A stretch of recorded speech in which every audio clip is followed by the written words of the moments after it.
નમસ્કાર, આપ જોઈ રહ્યા છો નેશન પ્લસ ન્યૂઝ. હું છું આપની સાથે હેતલ ભગત. કેન્દ્રીય ગૃહમંત્રી અમિત શાહ 2 દિવસીય ગુજરાતના પ્રવાસે છે, જેમાં પીએમ મોદી અને અમિત શાહની એક જ અઠવાડિયામાં મુલાકાતને લઈને તંત્ર સતર્ક બન્યું છે. કેન્દ્રીય ગૃહમંત્રી અમિત શાહ 8 અને 9 માર્ચે ગુજરાતની મુલાકાતે પધારવાના છે. કેન્દ્રીય ગૃહમંત્રી અમિત શાહ 2 દિવસીય ગુજરાતના પ્રવાસે આવવાના છે, ત્યારે જૂનાગઢ, ગીર સોમનાથ, અમદાવાદ અને ગાંધીનગરના કાર્યક્રમોમાં હાજરી આપશે. જેમાં 8 માર્ચે બપોરે 12 વાગે અમિત શાહ સોમનાથ મહાદેવ મંદિર ખાતે પૂજા અર્ચના કરશે. ત્યારબાદ કોડીનારના ચલ્લા ખાતે સુગર મિલના કાર્યક્રમમાં ઉપસ્થિત રહેશે. સાંજે જૂનાગઢ ખાતે બ્રહ્માનંદ વિદ્યાધામમાં વિવિધ પ્રોજેક્ટ્સના ઉદ્ઘાટન સમારોહમાં ભાગ લેશે.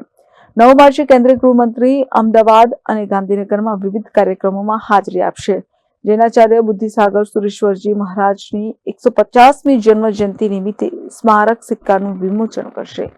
સસ્તું સાહિત્ય મુદ્રાલય ટ્રસ્ટ દ્વારા પુનઃ મુદ્રિત 24 પુસ્તકોનું વિમોચન કરશે. એડીસી બેંકની સ્થાપનાના 100 વર્ષ પૂર્ણ થવા નિમિત્તે શતાબ્દી મહોત્સવમાં હાજરી આપશે. બાર કાઉન્સિલ ઓફ ગુજરાત દ્વારા આયોજિત વકીલોના શપથ ગ્રહણ સમારોહમાં ઉપસ્થિત રહેશે. કેસેજી દ્વારા નિર્માણ પામનારા પેરા હાઈ પરફોર્મન્સ સેન્ટરના ભૂમિપૂજન પોર્ટલનું લોન્ચિંગ કરાશે. શાશ્વત મિથિલા ફાઉન્ડેશન દ્વારા નવનિર્મિત ભવનના લોકાર્પણ પ્રસંગમાં હાજરી આપશે.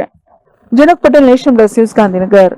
સમાચારોના સતત અપડેટ મેળવવા માટે અમારી નેશન પ્લસ ન્યૂઝની યુટ્યુબ ચેનલને સબસ્ક્રાઇબ કરો, બેલ આઇકન દબાવો અને જોડાયેલા રહો ફેસબુક, ઇન્સ્ટાગ્રામ અને ટ્વિટર પર.